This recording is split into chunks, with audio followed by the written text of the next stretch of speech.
ಪ್ರತಿ ಗಂಡಸಿನ ಯಶಸ್ಸಿನಿಂದ ಒಬ್ರು ಹೆಣ್ಮಗಳು ಇರ್ತಾರ ಅಂತಾರಲ್ಲ, ಅದೇ ತರ ಇವರು ರೇಷ್ಮೆ ಅಂದ್ರೆ ಕೂಡ ಹಿಂಗ್ ಮಾಡ್ಲೇಬೇಕು, ಇಲ್ಲ ಅಂದ್ರೆ ಮಾಡಕ್ಕಾಗಲ್ಲ.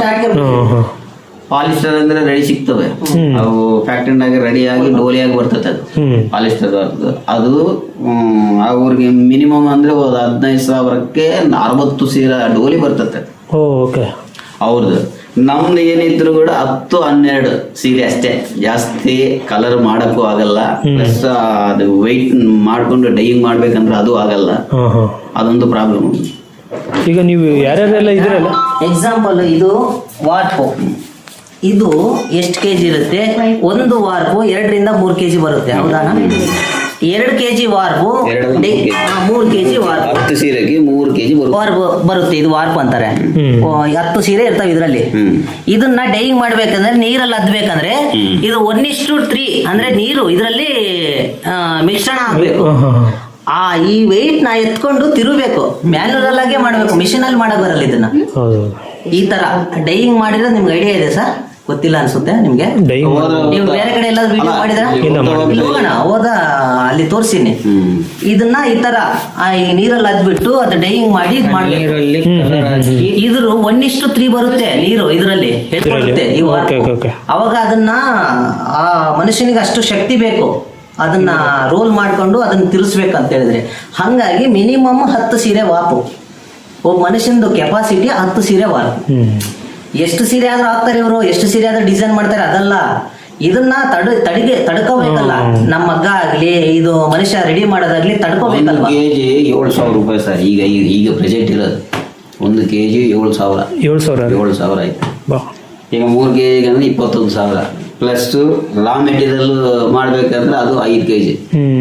5 ಕೆಜಿ ಅದು 6,000 ಲೆಕ್ಕಾಚಾರ ಹಾಕಿದ್ರು ಕೂಡ 30,000 ಪ್ಲಸ್ ಇದು 30,000 ಪ್ಲಸ್ ಅದು 30,000 ಪ್ಲಸ್ ಜರಿದು ಅದೊಂದು 20,000. ಟೋಟಲ್ ಆಗಿ ಮೆಟೀರಿಯಲ್ ತಗೊಂಡ್ ಬಂದು ಸೀರೆ ಮೇಲೆ ಅವ್ರು ಸೀರೆ ಎಷ್ಟು ಅಂತ ಕೊಡ್ತಾರೆ ಅಷ್ಟೇ. ಹಾಗೆ ಈಗ ಹೋಗಿ ಮುಂದೆ ಸಲ ಅವರು ಇದು ರೆಡಿ ಆಗ್ತದಲ್ಲ ಅಂತಲ್ಲ ಸರ್, ಇದು ರೆಡಿ ಬಂದ ಮೇಲೆ ಡೈಯಿಂಗ್ ಮಾಡಿ ಅದಕ್ಕೆ ಹೆಚ್ಚಿಸ್ಬಿಟ್ಟು ನೇಯ್ದಾದ್ಮೇಲೆ ಮತ್ತೆ ಸೀರೆ ದುಡ್ಡು ಇವಾಗಲ್ಲ ಆವಾಗ ಕಂಪ್ಲೀಟ್ ಪ್ರಾಸೆಸ್ ಆದ್ಮೇಲೆ ಮತ್ತೆ 2 ದಿವಸಕ್ಕೆ 3 ದಿವಸಕ್ಕೆ ಅವರು ದುಡ್ಡು ಕೊಡ್ತಾರೆ. ಆ ಸೀರೆ ಮಾತ್ರ ಮತ್ತೆ ಎಲ್ಲ ಕೊಡಲ್ಲ, ಆ ಸೀರೆ ಮಾತ್ರ. ಏನ್ ನೋಡ್ತಿದ್ರ ಇವರೆಲ್ಲ ಒಂದೇ ಫ್ಯಾಮಿಲಿ ನೋಡಿ. ಇವರು ಧನಂಜಯ ಅಣ್ಣ, ಇವರು ಅವ್ರ ಮಿಸ್ಸಸ್ ವಾಣಿ, ಅರವಿಂದ್. ನಿಮ್ಮ ಹೆಸರು? ನೋಡಿ, ಇವರು ಫ್ಯಾಮಿಲಿ ಸಮೇತ ಎಲ್ಲರೂ ಸೇರಿ ಈ ಕೆಲಸ ಮಾಡ್ತಿದ್ದಾರೆ. ಅಂದರೆ ಇವ್ರದ್ದು ಮೇನ್ ಏನಪ್ಪ ಅಂತಂದರೆ ಹೊರಗಡೆಯಿಂದ ವರ್ಕರ್ಸ್ನ ಕರ್ಸ್ಕೊಳ್ಳೋ ಬದಲು ಇವರೇ ಈ ಒಂದು ಪ್ರಾಸೆಸ್ಸಲ್ಲಿ ಇಳಿದು ಅವ್ರ ಮಕ್ಕಳಿಗೆ ಕಲಿಸೋದಾಗಿರ್ಬೋದು ವರ್ಕು. ಆಮೇಲೆ ಅದ್ರ ಜೊತೆ ಇವರು ಮಾಸ್ಟ್ರು, ಈ ಮೊಳಕಾಲ್ಮೂರಲ್ಲಿ ಇವರು ಫೇಮಸ್ಸು. ಸೊ ಪ್ರತಿಯೊಂದು ಹೆಂಗಂತಂದರೆ ತಂದೆಯಿಂದ ಮಗುಗೆ ಅವ್ರ ಕೆಲಸ ಕಲಿಸ್ಕೊಡ್ತಾರೆ, ಇವ್ರೂ ಅಷ್ಟೇ, ಇವರು ಕಲಿತಾ ಹೋಗ್ತಾರೆ. ಆಮೇಲೆ ಇಲ್ಲಿ ಮೇನ್ ನನಗೆ ಇಂಟ್ರೆಸ್ಟಿಂಗ್ ಅನಿಸಿದ್ದೇನಪ್ಪ ಅಂತಂದರೆ ಪ್ರತಿ ಗಂಡಸಿನ ಯಶಸ್ಸಿನಿಂದ ಒಬ್ಬರು ಹೆಣ್ಮಗಳು ಇರ್ತಾರೆ ಅಂತಾರಲ್ಲ, ಅದೇ ಥರ ಇವರು ವಾಣಿಯವರು.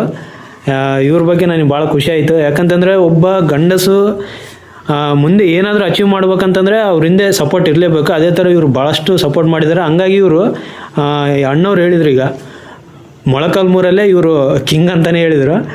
ಸೊ ಇವ್ರ ಸಪೋರ್ಟಿಂದನೇ ಇವರು ಈ ಮಟ್ಟಕ್ಕೆ ಬೆಳೆಗೆ ಕಾರಣ ಅಂತಲೇ ಹೇಳ್ತೀನಿ. ಎಜುಕೇಶನ್ ಕೊಡಿಸಿದ್ದಾರೆ ಅವರು, ಇದು ಕೆಲಸ ಮಾಡ್ಕೊಂಡೇ ಅವರು ಓದಿದ್ದಾರೆ, ಅದು ಗ್ರೇಟ್ನೆಸ್ ಅವ್ರದ್ದು.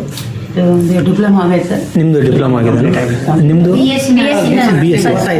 ನರ್ಸಿಂಗ್ ಹೋಗ್ತಾ ಇದ್ದಾರೆ. ಓ, ಎಜುಕೇಶನ್ ಮಾಡಿದ್ರು ಮತ್ತೆ ಇಲ್ಲಿ ಫ್ರೀ ಇದ್ದಾಗ ಕೆಲಸ ಮಾಡ್ತಾರೆ. ಫ್ರೀ ಇದ್ದಾಗ ಕೆಲಸ ಮಾಡೋದು ಪ್ಲಸ್ ಎಜುಕೇಶನ್ ಮಾಡೋದು. ಬಹಳ ಗ್ರೇಟ್ ಸರ್. ಇವರು ಕೆಲಸ ಇತ್ತು ಸರ್, ಬೆಂಗಳೂರಾಗ ಕೆಲಸ ಮಾಡ್ತಿದ್ದೀನಿ. ಈಗ ಮಾಡ್ತಿಲ್ಲ? ಮಾಡ್ತಾ ಇದ್ದೀನಿ, ಮಗು ಐತೆ, ಹೋಗ್ಬೇಕು. ಇನ್ನೊಂದು 2 ದಿವಸ ರಜೆ ಕೇಳ್ಕೊಂಡು ಬಂದಿದ್ದೆ, ಹೋಗ್ಬೇಕು ಮತ್ತೆ.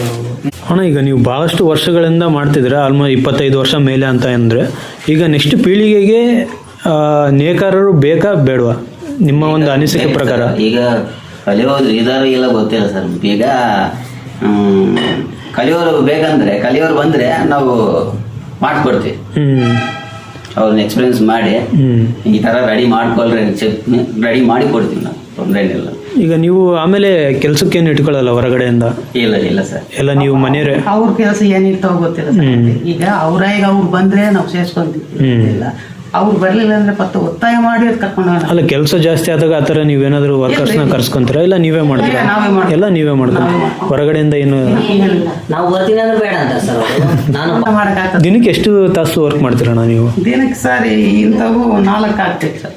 ಒಂದು 2,000 ರೂಪಾಯಿ ಬರುತ್ತೆ ದಿನಕ್ಕೆ ಸಂಪಾದನೆ. ಒಂದು ದಿನಕ್ಕೆ ಲೆಕ್ಕಾಚಾರ ಹಾಂ. ಪ್ಲಸ್ ಅದರಲ್ಲೇ ಒಂದು 500 ರೂಪಾಯಿ ಬರುತ್ತೆ. ಜೆರಿ ಸರ್ ಅದು ಜೆರಿ ಅಂತ ಹೇಳಿಲ್ಲ ಜೆರಿ ಇದು ಅಂದರೆ ಬೆಳಿಗ್ಗೆ ಎಷ್ಟು ಗಂಟೆ ಸ್ಟಾರ್ಟ್ ಮಾಡ್ತೀರಾ ಬೆಳಿಗ್ಗೆ ಕೆಲಸ? 7 ಗಂಟೆಯಿಂದ ಸಂಜೆ 7 ಗಂಟೆ. ಸರ್ ಇದು ನಿರಂತರ 12 ತಾಸು? ಅಲ್ಲ ಸರ್ ನಿರಂತರ.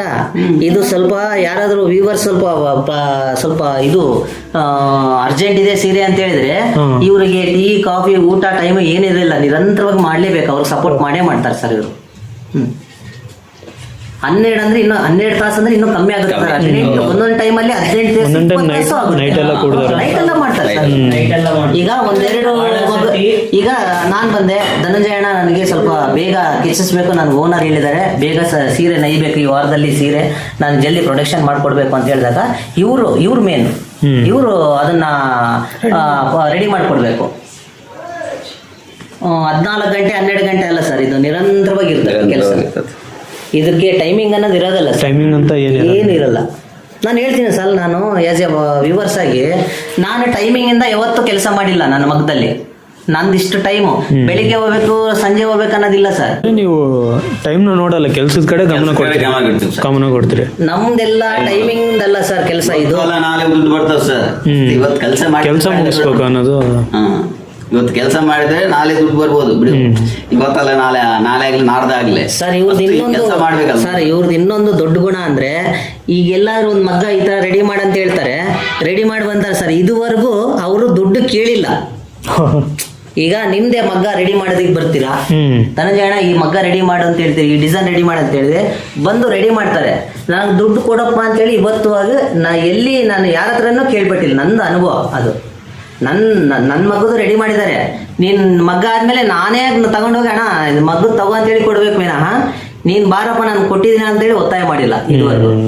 ಅದಕ್ಕೂ ನಾನು ಬಹಳ ಇಷ್ಟಪಟ್ಟು ಮಾಡುವಂಥ ವ್ಯಕ್ತಿಯವರು. ಯಾಕಂತಂದರೆ ಇಷ್ಟು ವರ್ಷದಿಂದ ಮಾಡ್ತಿದ್ದಾರೆ ಅಂತಂದರೆ ಅದರಲ್ಲಿ ಅರ್ಥ ಮಾಡ್ಕೊಳ್ರಿ ಇವರು ಈ ಒಂದು ವರ್ಕ್ ಮೇಲೆ ಎಷ್ಟು ಇಂಟ್ರೆಸ್ಟ್ ಕೊಟ್ಟು ಮಾಡ್ತಿದ್ದಾರೆ ಅನ್ನೋದು. ಈ ಥರ ಭಾಳಷ್ಟು ಜನ ಸಿಗಲ್ಲ, ಭಾಳ ರೇರಾಗಿ ಸಿಗ್ತಾರೆ. ಯಾಕಂತಂದರೆ ಇದು ನಾನು ಇಲ್ಲೇ ಲೈವ್ ಆಗಿ ನೋಡಿದ್ದೀನಿ. ಈ ಒಂದು ಪ್ರತಿಯೊಂದು ಥ್ರೆಡ್ ಏನಿದೆಲ್ಲ ಕಣ್ಣಿಗೆ ಕಾಣಿಸಲ್ಲ, ಇದು ಅಷ್ಟು ಡಿಫಿಕಲ್ಟ್ ಇದೆ. ಅಂಥದ್ದು ಅದನ್ನು ಒಂದು ಅದಕ್ಕೇನು ಮಾಸ್ಟ್ರಾಗಿ ಅಲ್ಲಿ ಅದೇನು ನೀವು ನೋಡಿದ್ರಲ್ಲ ವೇವಿಂಗ್ ಮಷಿನ್ ಮಗ್ಗ, ಆ ಮಗ್ಗದ ಹತ್ರ ಭಾಳಷ್ಟು ಡಿಫಿಕಲ್ಟ್ ಇದೆ. ಅದನ್ನೆಲ್ಲ ಯೂಸ್ ಮಾಡ್ಕೊಂಡು ಆಮೇಲೆ ಅಲ್ಲೆಲ್ಲ ಸೆಟ್ಟಿಂಗ್ಸ್ ಮಾಡ್ಕೊಂಡು ಮಾಡೋದಿದೆಲ್ಲ ಅದು ಭಾಳಷ್ಟು ಕಷ್ಟ. ಇವ್ರ ಫ್ಯಾಮಿಲಿಗೆ ಒಳ್ಳೆಯದಾಗಲಿ, ಇದೇ ಥರ ಇವರು ಒಂದು ನೇಕಾರರ ಜೀವನ ಮುಂದುವರಿಲಿ, ಆಮೇಲೆ ಇದೇ ಥರ ಇನ್ನೂ ಮುಂದೆ ಬರ್ತಾ ಹೋಗಲಿ ಅನ್ನೋದೇ ನನ್ನ ಒಂದು ಅನಿಸಿಕೆ.